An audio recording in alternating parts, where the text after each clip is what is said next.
Assalamualaikum warahmatullahi wabarakatuh. Salam sejahtera bagi kita semua. Am Swastiastu, Namo Buddhaya, salam kebajikan.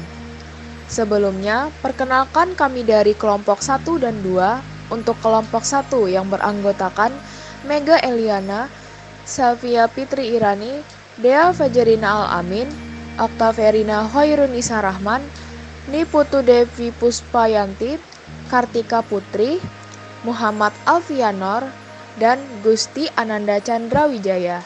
Dan untuk kelompok 2 yang beranggotakan Nisa Nur Arini, Juleha, Rabiatul Adawiyah, Ana Santia Regina, Zalianti Yusmainita, Muhammad Ainur Rifki, dan Muhammad Raihan. Dalam video kali ini kami akan membahas anatomi sistem muskuler. Mohon disimak videonya. Kita masuk di pembahasan yang pertama, yaitu sistem muskuler. Pengertian sistem muskuler. Sistem muskuler atau perototan adalah sistem jaringan yang disebut otot pada tubuh yang memungkinkan kita bergerak. Sebagian besar otot pada tubuh berada di bawah kendali sadar dan digerakkan oleh perintah otak melalui sistem saraf.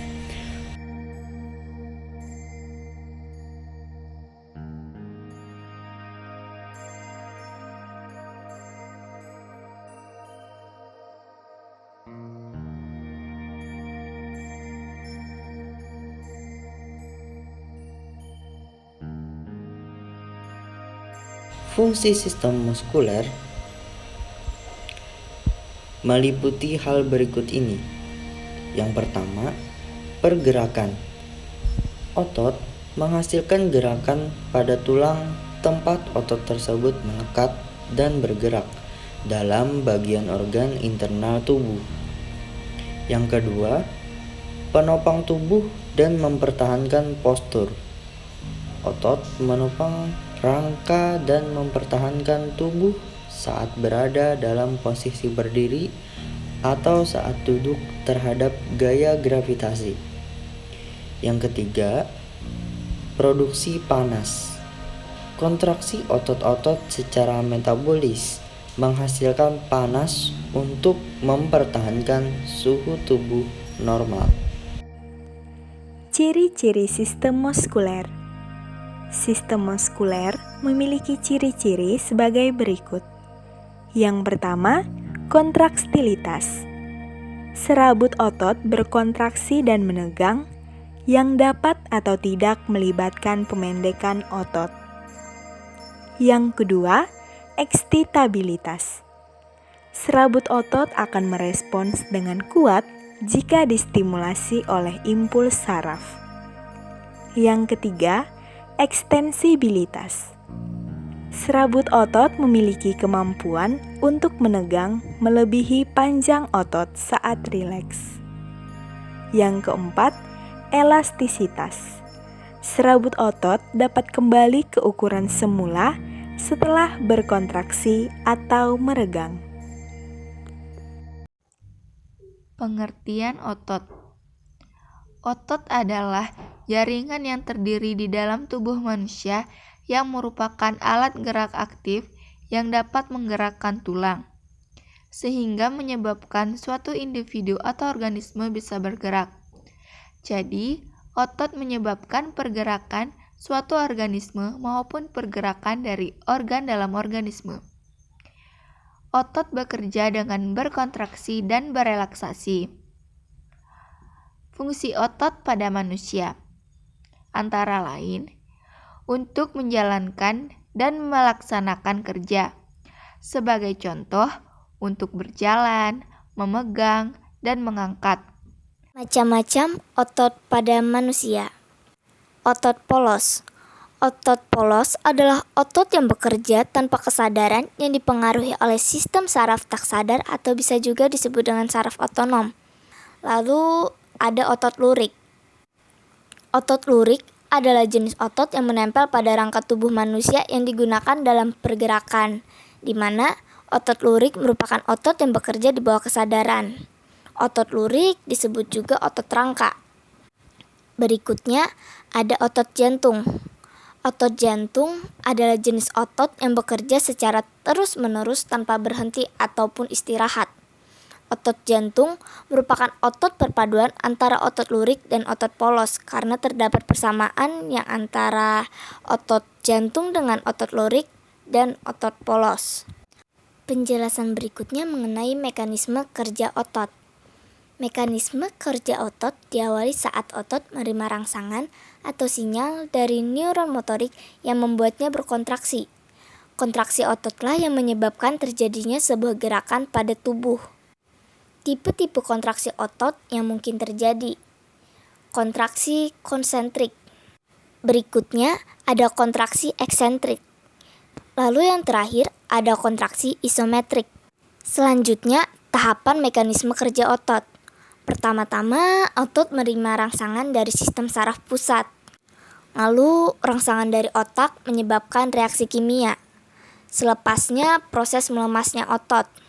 Dengan begitu, otot yang sempat berkontraksi atau memendek akibat reaksi kimia yang terjadi akan memanjang dan melemas.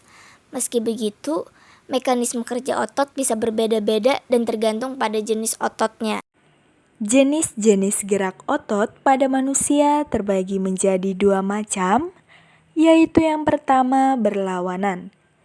Berlawanan atau antagonis, misalnya bisep dan trisep pada otot di bagian lengan atas. Jenis gerak otot yang kedua yaitu bersamaan. Bersamaan atau sinegris yaitu otot pronator teres dan pronator quadratus pada lengan bawah.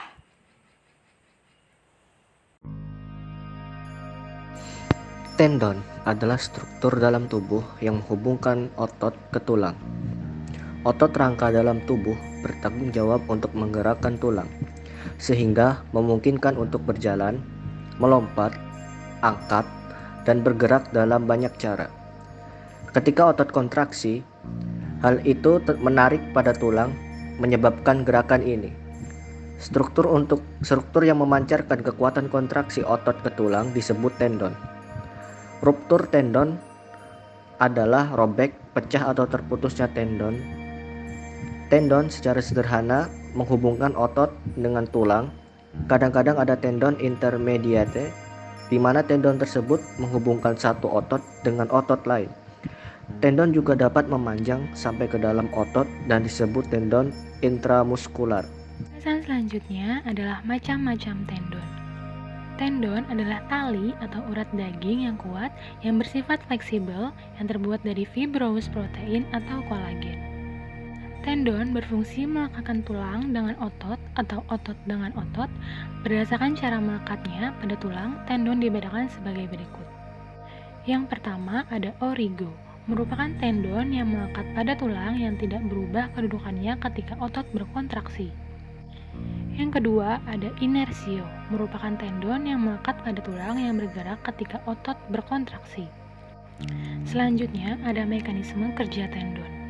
Mekanisme kerja tendon sangat berhubungan dengan kontraksi otot. Ketika bergerak atau mengangkat barang, maka secara otot akan merenggang secara tidak langsung, lalu impuls akan dilanjutkan menjadi impuls eferen ke motor neuron, yang menyebabkan terjadinya kontraksi otot.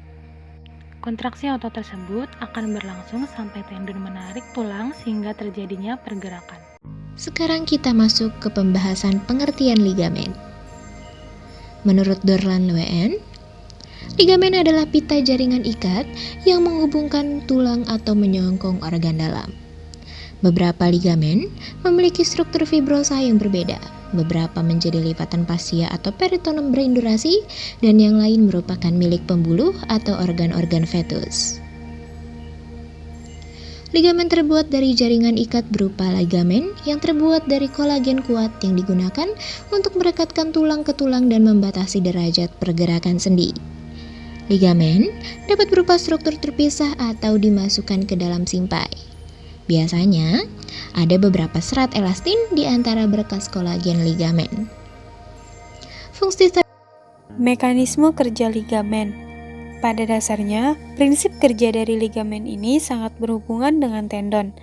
Ligamen serta tendon adalah jaringan pasif yang tidak mempunyai kemampuan melakukan kontraksi dalam menghasilkan gerakan. Tendon ini membantu terjadinya pergerakan sendi dengan cara mentransmisikan tekanan dari otot ke tulang. Dibandingkan dengan otot, tendon mempunyai serat yang kaku, mempunyai kekuatan tarik yang besar, serta bisa menahan tegangan yang besar. Oleh sebab itu, pada ruang yang pergerakannya itu terbatas, kerjasama otot ke tulang dilaksanakan oleh tendon.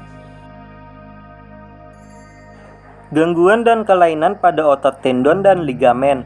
1. Miositis. Miositis adalah peradangan otot yang menyerang serat-serat otot sehingga membuat otot menjadi lemah.